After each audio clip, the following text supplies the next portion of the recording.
Hello there, beautiful people. Welcome back to the channel. Sorry I've been gone for a few days, been traveling, but should be back to schedule now. Now, today I want to talk to you guys about one of my worst fears with regards to North America. In particular, North American education system. Man, I don't know what is happening there. And I'm sure this phenomenon is not restricted to North America. I'm sure it's happening all over the West. But since this is where I live, that's where my worries are sort of concentrated in. And talking about education, today we're going to take a look at Princeton University. You guys know Princeton University? The cream of the crop, the best of the best apparently go there. Has an acceptance rate of 7%. Wow, that means 93% of people that apply don't get in. You see that cost with financial aid? That's the average cost of students with financial aid, $9,000. The average cost of students without financial aid, significantly above that. So when you hear about an educational institute like Princeton, you are really envisioning our future, right? You're talking about people that will lead our nation forward. These are the best among us. To provide a platform for discussion amongst college-age students, faculty, and administration in regards to current political and social issues in our lives. More specifically, our platform provides a forum for marginalized or minority voices to share their perspectives and thoughts. We focus on fostering community, inclusion, and intersectionality.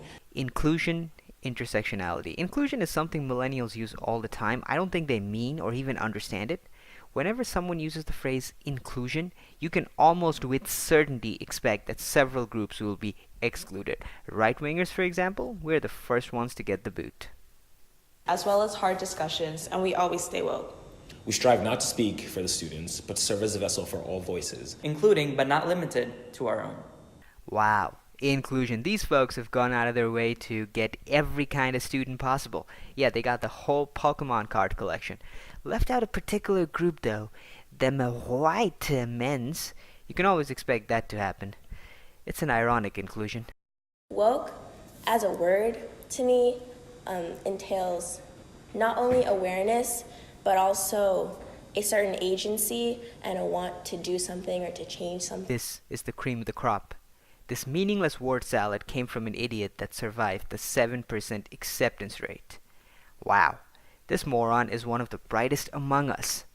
Princeton presents itself as a place that's very inclusive, but unless you're rich and white and have a 4.0 GPA, have no mental health issues, and no home life, there's a chance that you'll feel like you don't belong here. Because a lot of the time it's so easy to get like imposter syndrome or feel like you don't belong because you're looking at everybody else and everybody has their stuff together and you don't. Or you look at the campus and you think, oh, they have all this money, so everybody must be thriving, but we're not. Oh, can you imagine the hardship these fools have to suffer? Princeton! A school once entered and successfully graduated from almost ensures an amazing life, but these poor souls have to suffer through it. A lot of the oppression these morons are describing is just part of being in college. Once you're in college, you see people richer than you and people doing better than you. That's just part of the deal. And if you don't like white people, why not go to a college in Nigeria or Ghana or Somalia? Everyone will like you there, I think. Everyone will look like you. What? You don't want to go there? Why? Are they shithole colleges and shithole countries?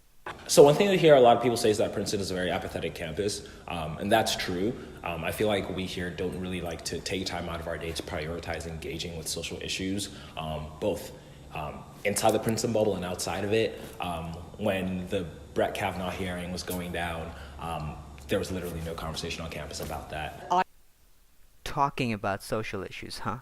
Well, given that some idiots have arranged for you guys to have this high production value Marxist propaganda set up, I have a hard time believing that. Also, discuss with whom. Anyone that you can potentially disagree with is not allowed to speak to you snowflakes. Discussion is probably not your strongest suit. I have this firm belief that if you're not constantly striving to question and better your institution, then you have failed it. I like her accent. I understood absolutely nothing of what she said, but I like how it sounds. Deep down, a lot of students are struggling with a lot of their own individual issues, and that orange bubble, we need to burst it. This is kind of like the Freud model, where like this is like your surface ID, and then down here is like your ego. We need to bring all these issues up to the top and show it at surface level so that people are aware and awakened by these issues. Once again, these are the 7% that made it. The victim complex and self-obsession, whew, out of this world, if you ask me. I could be controversial. I could be very out there. I don't know. And I feel like my creativity is expressed in different ways, through what I say, through the way I think, the way I see things. And I took this platform and, along with a couple of friends, wanted to start something that was catered more towards, students of... Once again, no clue what Glasses just said. I wish I had this kind of spare time while I was busting my hump in a college in Bangladesh during my undergrads. Man, life would have been so much more fun. My age. Being unfiltered is a vehicle for highlighting these issues like mental health, the experience for people of color on campus, and really bringing about actual dialogue that matters. Because who really reads the Daily Princetonian anymore? Highlighting issues. I really thought people like you go to this college because you all are really smart and you get really good training to solve these issues. And listen, people, you guys talk plenty. Mental health, for example, every college campus, every YouTube channel, every movie, every video game bring it up. I'm not saying you should not. I'm just trying to point out, bro, you ain't the revolutionary you think you are.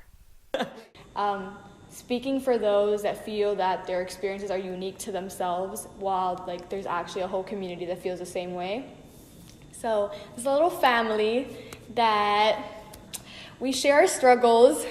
We struggle a lot, but we speak out about them, and we make sure that other people know that if they have something that they need to talk about, if they have an issue that's bothering them, we will do our best to speak out for you, and we will do our best to change this campus so that people know that when they're coming to Princeton, just like I did, that there are people here that are like you and that you will belong here. So I guess conservative students can talk to you about being bullied by Marxist ideologues. White students can complain about how affirmative action is total BS and is reducing the quality of the student body. It's unfair. Oh, no? Yeah, I thought so. Subscribe. Yeah, and this is World. Yeah, and this is World Wednesday. These oh my God, this is so mommy. Muchas gracias. Yeah, these people are so oppressed. Well, you guys, that's it for this particular video. Subscribe to the channel to get some more updates on future oppression. I will talk to you guys soon.